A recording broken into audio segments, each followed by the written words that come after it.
Hi! இன்னைக்கு நம்ம பார்க்க போறது திருச்சியில இருக்கும் பிரபலமான திருவானைக்காவல் ஜம்புகேஸ்வரர் கோவில். இந்த கோவில் ஏன் இவ்ளோ சிறப்பு? இதோட வரலாறு என்ன? திருவானைக்காவல் என்ற பெயர் எப்படி வந்தது? எல்லாத்தையும் பார்க்கலாம். இந்த கோவில் பஞ்சபூத ஸ்தலங்களில் ஒன்றான நீர் ஸ்தலம். சுமார் 1800 ஆண்டுகளுக்கு மேல பழமையான இந்த கோவில கட்டினது கோச்செங்கன் சோழன்.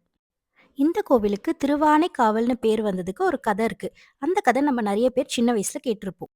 ஒரு யானையும் ஒரு சிலந்தியும் சிவபெருமான ரொம்ப பக்தியோட வழிபட்டு வந்தாங்க. யானை தினமும் காவேரி ஆற்றுல இருந்து தண்ணீர் கொண்டு வந்து சிவலிங்கத்துக்கு அபிஷேகம் பண்ணும். அதே நேரத்துல சிலந்தி சிவலிங்கத்தின் மேல வெயிலும் இலைகளும் விழக்கூடாதுன்னு நினைக்க தன்னோட வலையை பின்னி ஒரு குடை மாதிரி அமைச்சது. இது தெரியாத யானை தினமும் அந்த வலையை சுத்தம் பண்ற மாதிரி அகற்றிடும். இப்படி தினமும் நடந்ததால் சிலந்திக்கு கோபம் வந்தது. ஒரு நாள் யானையின் தும்பிக்கைக்குள் போய் யானையும் சிலந்தியும் உயரவிட்டது. இருவரின் பக்தி அறிந்த சிவபெருமான் இருவருக்கும் அருள் வழங்கினார். சிலந்தி அடுத்த பிறவியில் கோச்செங்கன் சோழனாக பிறந்தார். யானையிடம் இருந்த பகை நினைவுக்கு வர யானைகள் உள்ளே வர முடியாத மாதிரி உயரமான மாட கோவில்களை கட்டினார். இந்த கோவிலில் இருக்கும் அம்மன் அகிலாண்டேஸ்வரி அம்மன். புராணத்தின்படி அம்மன் காவேரி தண்ணீராலேயே சிவலிங்கம் செய்து சிவபெருமானை வழிபட்டு தவம் இருந்தாங்க.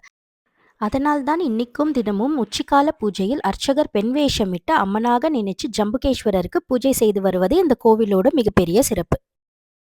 இங்கே தினமும் காலை 11 மணிக்கு பூஜை நடக்கிறது. அம்மனை பிரதிநிதித்துவப்படுத்தி புடவை அணிந்து வந்து அர்ச்சகர் பூஜை செய்கிறார்.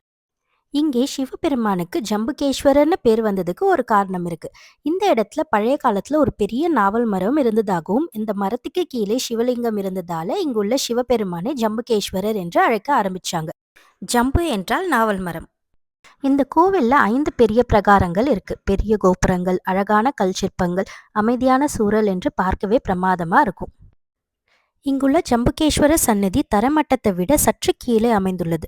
அதனால சிவபெருமானின் திருவடிகளை சுற்றி எப்போதும் இயற்கையாவே நீர் ஊற்றிக்கொண்டே இருக்கும். இந்த கோவில் காலை 5:30 மணிக்கு திறக்கப்பட்டு உச்சிக்காலை பூஜைக்காக காலை 11 மணிக்கு நடை சாத்தப்படுகிறது. மதியம் 1 மணிக்கு மீண்டும் திறக்கப்பட்டு இரவு 9 மணிக்கு நடை சாத்தப்படும்.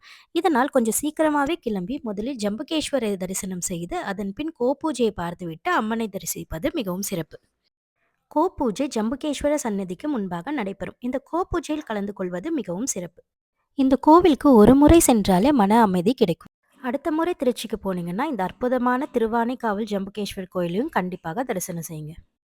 அடுத்த வீடியோவில் இன்னொரு அற்புதமான கோவிலோட வரலாற்றோட சந்திப்போம். அதற்கு ப்ளீஸ் என் சேனலை சப்போர்ட் பண்ணி சப்ஸ்கிரைப் பண்ணுங்க. நன்றி.